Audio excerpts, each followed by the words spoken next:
안녕하세요. 6월 23일 슬기로운 신앙생활 62번째 곧 은혜와 사랑에 대한 5번째 시간을 함께 합니다. 오늘도 함께 나누는 하나님의 말씀을 통해 각자의 처소에서 동일한 하나님의 은혜와 사랑이 가득하시기를 먼저 축복하고 소망합니다. 오늘 수요 예배 말씀으로 은혜 받고 찬송으로 하나님께 영광 돌리며 치유받고 또 은혜 받는 귀하고 선한 시간을 통해 다가오는 주일을 기쁘고 즐거운 마음으로 기대하며 기다리는 시간으로 갖고자 합니다. 오늘 예배 순서는 다음과 같습니다. 먼저 오늘 본문 말씀을 읽고 오늘 예배에 대한 목표를 나눈 후에 말씀을 나누고 이어서 함께 찬송가 301장 지금까지 지내온 것을 들은 후에 이 찬송의 가사를 묵상하고 마침까지가 오늘 예배의 순서가 되겠습니다. 함께 은혜로운 시간 되기를 소망합니다. 자, 먼저 오늘 본문 말씀인 사무엘상 7장 3절로 12절 말씀을 함께 읽어보도록 하겠습니다. 3절입니다. 사무엘이 이스라엘 온 족속에게 말하여 이르되 만일 너희가 전심으로 여호와께 돌아오려거든 이방신들과 아스다롯을 너희 중에서 제거하고 너희 마음을 여호와께로 향하여 그만을 섬기라. 그리하면 너희를 블레셋 사람의 손에서 건져내시리라. 이에 이스라엘 자손이 바알들과 아스다롯을 제거하고 여호와만 섬기니라. 사무엘이 이르되 온 이스라엘은 미스바로 모이라. 내가 너희를 위하여 여호와께 기도하리라 하매 그들이 미스바에 모여 물을 길어 여호와 앞에 붓고 그날 종일 금식하고 거기에서 이르되 우리가 여호와께 범죄하였나이다 하니라. 사무엘이 미스바에서 이스라엘 자손을 다스리니라. 이스라엘 자손이 미스바에 모였다 함을 블레셋 사람들이 듣고 그들의 방백들이 이스라엘을 치러 올라온지라. 이스라엘 자손들이 듣고 블레셋 사람들을 두려워하여 이스라엘 자손이 사무엘에게 이르되 당신은 우리를 위하여 우리 하나님 여호와께 쉬지 말고 부르짖어 우리를 블레셋 사람들의 손에서 구원하시게 하소서 하니 사무엘이 젖먹는 어린 양 하나를 가져다가 온전한 번제를 여호와께 드리고 이스라엘을 위하여 여호와께 부르짖음에 여호와께서 응답하셨더라. 사무엘이 번제를 드릴 때에 블레셋 사람이 이스라엘과 싸우려고 가까이 오매 그날에 여호와께서 블레셋 사람에게 큰 우레를 발하여 그들을 어지럽게 하시니 그들이 이스라엘 앞에 패한지라. 이스라엘 사람들이 미스바에서 나가서 블레셋 사람들을 추격하여 벳길 아래 이르기까지 쳤더라. 사무엘이 돌을 취하여 미스바와 센 사이에 세워 이르되 여호와께서 여기까지 우리를 도우셨다 하고 그 이름을 에벤 에셀이라 하니라. 아멘. 네, 이 말씀과 함께 지금까지 지내온 것이라는 찬송가를 통해 도우시고 인도하시는 하나님께 감사하는 삶을 살자라는 목표를 가지는 은혜로운 시간 되기를 소망합니다. 자, 함께 말씀을 나눠볼까요? 자, 430년이라는 긴 세월 동안 애굽에서 노예 생활을 했던 이스라엘 백성들은 하나님의 은혜로 애굽에서 탈출할 수 있게 되었습니다. 그리고 하나님께서 세우신 지도자 모세와 또 여호수아의 인도로 광야를 지나 젖과 꿀이 흐르는 가나안 땅에 정착하게 되었죠. 그렇게 약 200여 년이라는 시간 동안 사사 시대를 걸쳐 오늘 말씀에 등장하는 마지막 사사인 사무엘 선지자가 등장하는 때까지 이르게 됩니다. 사무엘은 이스라엘의 마지막 사사로서 사사시대의 끝을 알림과 동시에 왕이 다스리는 왕정시대로 가는 안내자 역할을 했던 이스라엘의 지도자입니다. 이 사무엘이 지도자로 세워졌을 당시 이스라엘의 상황을 살펴보면 블레셋이 쳐들어와 그들이 살고 있던 땅과 터전들을 빼앗고 사람들의 생명을 앗아가는 등의 여러 위기를 마주하고 있었습니다.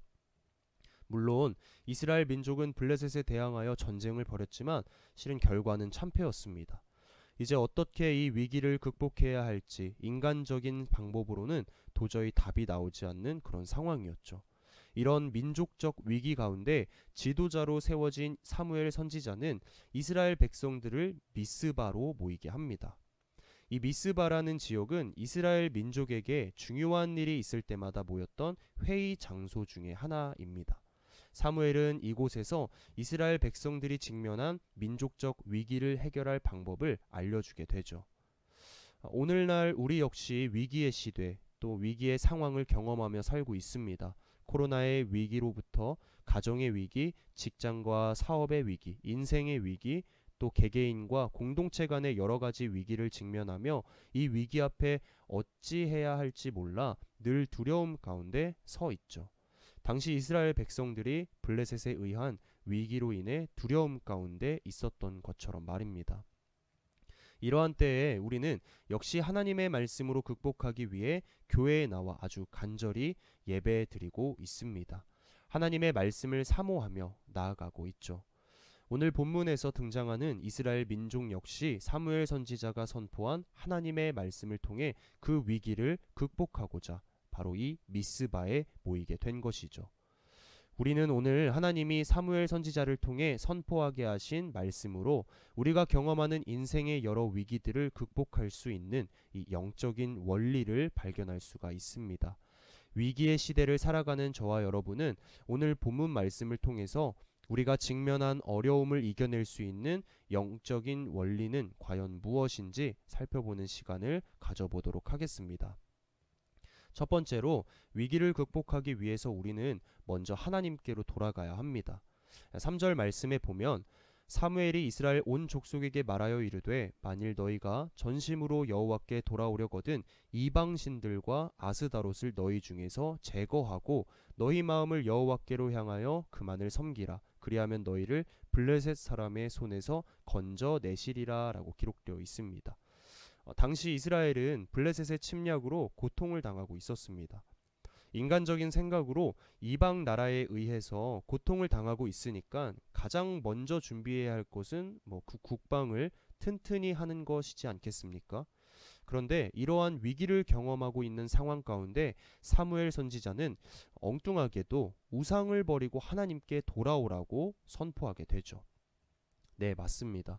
하나님이 보실 때 우리가 마주한 문제를 해결하는 가장 첫 번째 방법은 육적인 방법이 아니라 영적인 방법에 있음을 깨달아야 한다는 것입니다. 이스라엘 백성들이 지금 고통을 당하는 것은 단순히 이방 민족 때문만이 아니라 궁극적으로는 그들이 하나님을 떠나 우상을 숭배하고 있었기 때문임을 알려주신 것이죠. 당시 이스라엘 백성들은 우상을 섬기고 재물을 섬기고 권력을 섬김과 동시에 형식적인 신앙생활로 마음이 하나님으로부터 한없이 멀어져 있는 상태였습니다. 하나님은 이들이 정신 차리도록 블레셋이라는 민족을 징계의 도구로 사용했던 것이죠. 사무엘은 이스라엘 민족에게 닥친 위기 가운데 이렇게 선포하죠. 너희의 위기는 하나님과의 잘못된 관계에서 온 것이다. 위기를 극복하기 위해서는 먼저는 하나님과의 관계를 회복하라. 오직 그만을 섬겨라 라고요. 네, 여호와께로 돌아오라고 합니다. 실은 이 사무엘의 선포는 오늘날 우리에게도 해당됩니다. 앞서 말했듯이 우리는 우리의 삶 가운데 여러 위기 등을 경험할 때 대체 무엇 때문인지 외부적인 것에서 찾고 해결하고자 합니다. 인간적인 방법으로 해결하고자 합니다. 하지만 사무엘은 말합니다. 먼저 하나님과의 관계를 회복하라. 오직 그만을 섬기라 라고 말이죠. 네, 우리는 이 위기의 이유와 원인을 진단함에 있어서 보다 먼저 나와 하나님과의 관계를 한번 살펴보아야 한다는 것이죠. 내 가정을 비롯한 내 직장과 사업장은 과연 하나님 앞에 온전히 바로 서 있는지, 혹은 부모로서 한 가정의 가장으로서 또 일원으로서 나는 하나님 보시기에 합당한 자리에 서 있었는지, 만약 그러지 못했다면 철저히 회개하고 우리의 잘못을 돌이켜 하나님을 향해 있지 않았던 우리의 마음을 다시금 하나님께로 향해야 한다는 것을 우리가 깨달을 수 있다는 것입니다. 무엇보다 그 관계를 회복해야 하는 구체적인 방법은 우리 가운데 은연중에 자리 잡고 있는 우상을 제거하는 것입니다. 우리에게 무슨 우상이 있을까요? 오늘날 우리에게는 보이는 우상보다 보이지 않는 우상 숭배가 더 심각합니다. 하나님보다 더 사랑하는 것, 하나님보다 더 귀하게 여기는 것, 이 모든 것들이 실은 우상이죠. 내 마음대로, 내 고집대로 인생을 살려는 것 역시도 나라는 우상이 우리 안에 자리 잡고 있다는 것입니다. 이제 그 우상에 마음을 뺏기고 그 우상을 바라보며 살던 삶을 제거하고 오직 하나님께로 향해야 합니다. 그렇게 하나님과의 관계가 바로 설 때 하나님은 우리가 직면한 위기를 극복할 수 있는 길을 열어주실 것임을 우리가 믿어야겠죠. 나의 길 오직 그가 아시나니, 오직 하나님만이 나의 삶을 형통케 하시는 분임을 믿으시기를 주님의 이름으로 축복하고 소망합니다. 두 번째로, 위기를 극복하기 위해서는 우리는 하나님께 기도해야 합니다. 5절에 보면 사무엘이 이르되 온 이스라엘은 미스바로 모이라, 내가 너희를 위하여 여호와께 기도하리라 하매라고 기록되어 있죠. 사무엘과 이스라엘 백성들이 민족적 위기 가운데 제일 먼저 한 일은 하나님께 기도하는 것이었습니다. 우리가 위기 가운데 할 수 있는 가장 최선의 행동, 또 장소를 구애받지 않고 언제 어디서나 할 수 있는 행동이 바로 전능하신 하나님께 기도하는 것이죠. 하나님의 백성들이 위기 가운데 가장 먼저 해야 하는 행동은 모든 것들을 다 하실 수 있는 하나님께 간구하는 것이었습니다. 우리가 잘못 생각하고 있는 게 이 기도라는 것을 최후의 수단으로만 생각하는, 곧 모든 것을 다 해본 후에야 내 선에서 해결할 수 있는 방법들을 죄다 사용해도 그렇지 못할 때 어쩔 수 없이 최후의 보루로 생각하는 그런 것이 아닙니다. 기도는요, 우리 삶에서 언제나 최우선이 되어야 합니다. 7절에 보면 이스라엘 자손이 미스바에 모였다 함을 블레셋 사람들이 듣고 그들의 방백들이 이스라엘을 치러 올라온지라, 이스라엘 자손들이 듣고 블레셋 사람들을 두려워하여 라고 기록되어 있죠. 지금 블레셋 민족이 이스라엘 백성들이 미스바에 모였다는 소식을 듣고 쳐들어올 준비를 합니다. 모든 이스라엘 백성들이 한 곳에 모여 있으니 이때다 싶어 한 번에 모두 없애버린다는 생각으로 쳐들어오는 것이죠. 이때 이스라엘 백성들은 무엇을 해야 할까요? 네, 당장에 목숨을 부지하고자 서둘러 달아나거나 아니면 빨리 전쟁 준비를 하고 싸울 대책을 세우는 방법밖에 없지 않습니까? 그런데 사무엘과 이스라엘 백성들이 제일 먼저 한 행동이 무엇일까요? 네, 바로 기도였습니다. 살아계신 하나님을 찾는 일을 했습니다. 8절에 그 기록이 담겨져 있습니다. 이스라엘 자손이 사무엘에게 이르되 당신은 우리를 위하여 우리 하나님 여호와께 쉬지 말고 부르짖어 우리를 블레셋 사람들의 손에서 구원하시게 하소서 하니, 사무엘 선지자와 이스라엘 백성들은 이 위기 가운데 가장 먼저 부르짖어 기도했습니다. 그런데 더 중요한 것은 사무엘과 이스라엘 백성들은 무엇을 도와달라는 기도만 하지 않고 그들의 죄를 회개하는 회개의 기도를 함께 하나님 앞에 올려드렸다는 것입니다. 6절에 보면 알 수 있는데요. 그들이 미스바에 모여 물을 길어 여호와 앞에 붓고 그날 종일 금식하고 거기에서 이르되 우리가 여호와께 범죄하였나이다 하니라. 사무엘이 미스바에서 이스라엘 자손을 다스리니라. 회개하며 우리의 불순종과 범죄를 고백하고 용서를 구하면 하나님께서는 우리에게 허락하신 징계로서의 벌을 거두어 가십니다. 하나님이 내리신 징계가 제 역할을 다 마쳤기 때문이죠. 이처럼 이스라엘 백성들이 간절히 회개하며 하나님 앞에 기도하자 어떤 일이 벌어졌습니까? 10절에 보면 사무엘이 번제를 드릴 때에 블레셋 사람이 이스라엘과 싸우려고 가까이 오매 그날에 여호와께서 블레셋 사람에게 큰 우레를 발하여 그들을 어지럽게 하시니 그들이 이스라엘 앞에 패한지라 라고 기록되어 있습니다. 네, 하나님께서 이스라엘을 도우셨습니다. 하나님께서 직접 큰 우레를 발하여 그들의 대적을 치셨습니다. 그리고 블레셋이 이스라엘에게서 빼앗았던 성읍들을 되찾는 역사마저 일어났습니다. 위기를 극복한 것과 더불어 그동안 잃어버린 것도 도로 찾는 회복의 역사를 허락하신 것입니다. 누가요? 네, 바로 하나님께서 말입니다. 이처럼 기도는 정말 중요합니다. 기도는 그리스도인들의 특권입니다. 작은 일 같아 보여도 성경에 기록된 것처럼 기도에는 큰 역사가 일어납니다. 바라기는 저와 여러분 모두 기도의 사람이 되시기를 축복하고 소망합니다. 우리 기도의 사람이 되어서 하나님의 도우심으로 말미암아 우리의 삶 가운데 있는 위기를 극복하고 또 승리하고 회복해 되는 역사를 몸소 경험하시는 저와 여러분 되시기를 다시 한번 축복하고 소망합니다. 마지막으로 위기를 극복하기 위해서 우리는 예배를 회복해야 합니다.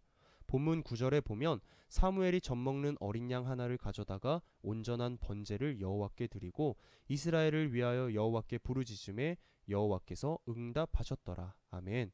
네, 아시다시피 블레셋이 쳐들어왔을 때 사무엘은 제단에서 번제를 드리며 기도했습니다. 그랬더니 하나님께서 큰 우레를 발하여 블레셋을 물리쳐 주셨습니다. 그동안 잃어버렸던 땅을 도로 되찾았습니다. 또 평화가 지속되었습니다. 네, 우리는 여기서 그리스도인의 승리의 비결이 무엇인지 확인할 수가 있습니다. 네, 그 승리의 비결은 바로 간절히 하나님께 드리는 예배입니다. 이 예배란 창조주 하나님, 구원자 하나님께 경배하고 섬기며 찬양하는 행위이죠. 예배란 우리의 환경과 상황에 따라서 드려지는 것이 아니라 환경과 상황을 뛰어넘어 하나님 앞에 감사로 드리는 신앙의 행위죠. 내가 고난을 당하는 와중에도, 내가 위기를 경험하고 있다 해도 창조주 하나님, 구원자 하나님을 경배하고 찬양합니다. 받아 주시옵소서. 바로 이것이 진정한 예배자의 모습이지 않겠습니까? 환경과 상황과 시간이 되어야만 예배를 드린다는 마음이 과연 진정한 예배자일까요? 사무엘과 이스라엘 백성들은 민족적 위기 앞에서 하나님 앞에 제단을 쌓고 예배를 드렸습니다.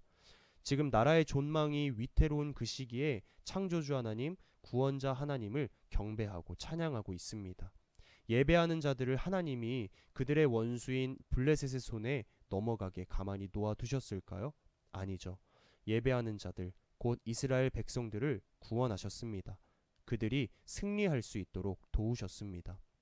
네, 그리고 12절입니다. 사무엘이 돌을 취하여 미스바 센 사이에 세워 이르되 여호와께서 여기까지 우리를 도우셨다 하고 그 이름을 에벤에셀이라 하니라. 아멘. 네, 위기를 경험할 때 세상적인 방법을 의지하지 않고 오로지 하나님만 의지했던 이스라엘 백성들에게 하나님은 에벤에셀의 축복을 허락하셨습니다. 에벤에셀, 하나님이 여기까지 우리를 도우셨다. 네, 앞으로의 우리 인생 가운데에도 아직 무수히 많은 위기가 기다리겠지만 두려울 것이 없습니다. 하나님이 우리를 도우실 것이기 때문입니다. 그분이 우리의 인생을 붙들어 주시고 그분이 우리를 위기를 넘어 안전한 자리에까지 인도해 주실 것이기 때문입니다. 하나님 앞에 나와 그분과의 관계를 바로하고 기도하며 하나님을 예배하는 자리를 우리 사모합시다. 에벤에셀의 하나님이 위기를 극복해야 하고 승리와 회복의 자리에까지 우리를 도우실 것을 믿는 우리 모두가 되어서 이 에벤에셀의 하나님을 만나 그분이 주시는 축복과 은혜를 마음껏 누리는 저와 여러분 되시기를 주님의 이름으로 축복하고 소망합니다. 자, 그러면 오늘 우리가 함께 들을 찬송을 같이 한번 들어보겠습니다. 슬기롭게 우리 가사를 생각하면서 한번 들어보도록 하겠습니다.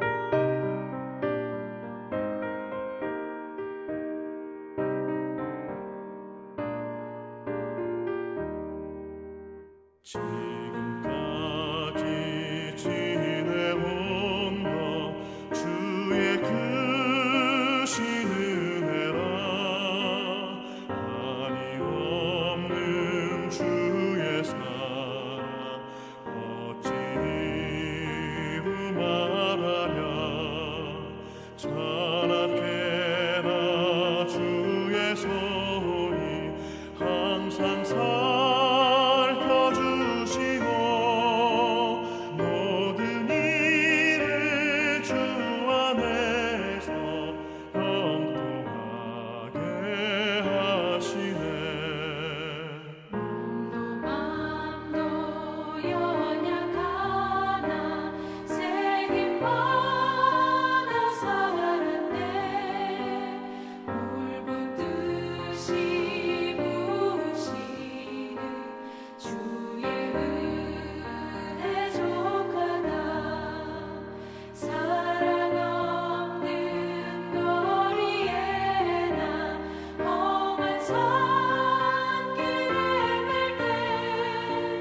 주의 손을 굳게 잡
네, 여러분 잘 듣고 오셨죠? 함께 가사를 생각하면서 우리 나눠보도록 할게요. 자, 1절부터 보겠습니다. 지금까지 지내온 것 주의 크신 은혜라. 네, 실은 이 고백은 하루하루 늘 되새겨야 하는 우리의 고백이죠. 어제 그랬던 것처럼 오늘 다시 살아갈 힘을 주시고 또 말씀으로 찬양으로 기도로 하나님과의 깊은 교제를 나눌 수 있는 지금 이 시간 모두 주의 크신 은혜 덕분 아니겠습니까? 실패와 위기를 경험했어도 돌이켜 생각해보면 주님 덕분에 우리가 지금 서 있는 곳에 있는 것이지 않겠습니까? 그 은혜에 감사하는 우리가 되었으면 좋겠습니다. 다음으로 한이 없는 주의 사랑 어찌 이루 말하랴 라는 구절이죠. 네, 하나님이 우리에게 주시는 것은 비단 은혜뿐만이 아닙니다. 사랑, 하나밖에 없는 독생자를 내어주실 만큼 우리에게 보여주신 이 사랑은 어떠한 기준이나 조건이 없습니다. 우리 모두에게 동일하게 베풀어 주시는 사랑, 바로 이 사랑 덕분에 구원받은 주의 자녀라 일컬음을 받는 것이지 않겠습니까? 이 무조건적인 사랑에 역시 감사하는 우리가 되었으면 좋겠습니다. 다음으로 자나깨나 주의 손이 항상 살펴주시고 라는 구절이죠. 네, 주의 손이 거치지 않는 것은 단 하나도 없습니다. 왜냐하면 그분은 우리를 지으신 창조주이시며 우리는 그의 피조물이기 때문이죠. 우리뿐만이 아니라 온 천지가 그가 지으신 것이죠. 시편 121편 4절로 5절 말씀에 보면 이스라엘을 지키시는 이는 졸지도 아니하시고 주무시지도 아니하시리로다. 여호와는 너를 지키시는 이시라. 여호와께서 내 오른쪽에서 내 그늘이 되시나니라고 기록되어 있습니다. 네, 눈동자같이 나를 살피시고 인도하시는 주님은요, 모든 일을 주 안에서 형통하게 하시네. 우리가 잘 되기만을 바라십니다. 앞서 나눴던 것처럼 우리가 형통한 삶을 살기 위해서는 어떻게 해야 한다고 했었죠? 네, 하나님과의 관계를 바로하고 또 기도하고 하나님을 예배하는 자리를 사모하는 것이었죠. 이를 지켜서 형통한 삶이 끊이지 않는 저와 여러분 되시기를 주님의 이름으로 축복하고 소망합니다. 자, 2절입니다. 몸도 맘도 연약하나 새 힘 받아 살았네.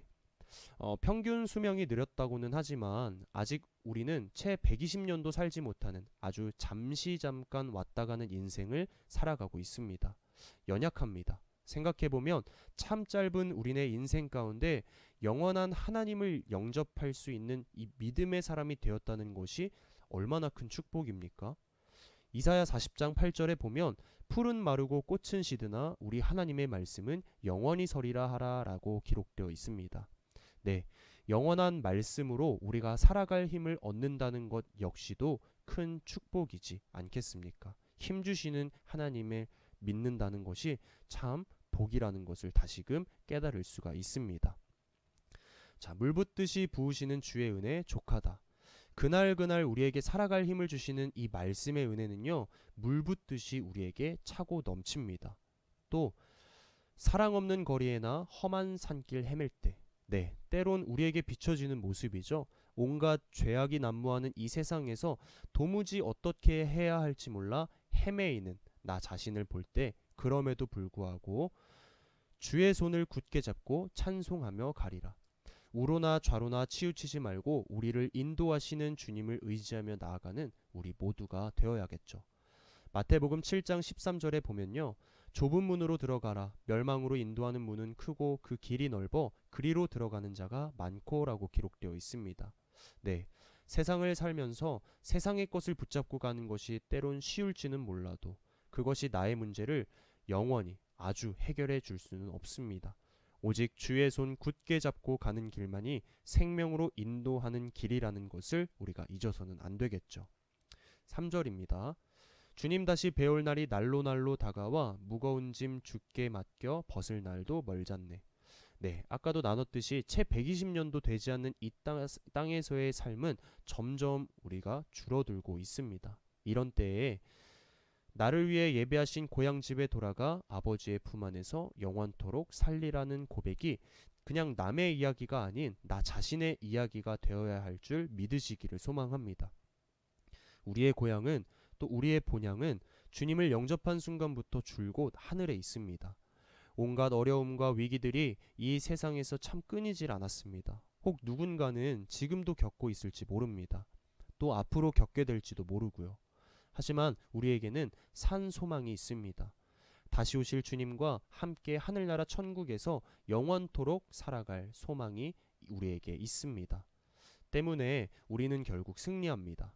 지금까지 지내온 것, 아니 앞으로의 삶 역시도 책임져 주시고 인도해 주시는 하나님이 계시기 때문입니다. 그런 하나님을 믿음으로 나아갑시다. 다시 여호와께로 돌아가는 굳센 믿음을 가지고 예배의 자리를 사모합시다. 기도하기를 멈추지 맙시다.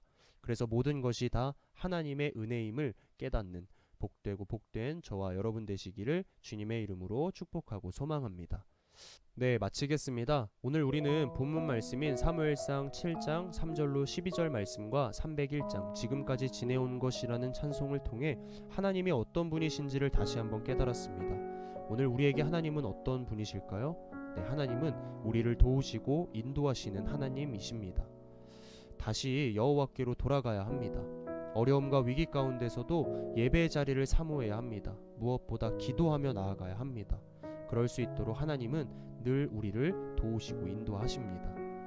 이 모든 것이 그분의 은혜와 사랑임을 깨달으면서 이번 한 주간도 도우시고 인도하시는 하나님께 기쁨으로 즐거운 마음을 가지면서 무엇보다 감사하는 마음을 가지면서 주의를 기다리는 저와 여러분 되시기를 주님의 이름으로 다시 한번 축복하고 소망합니다. 자, 그럼 이제 기도하고 오늘 예배를 마치도록 하겠습니다. 함께 기도하겠습니다.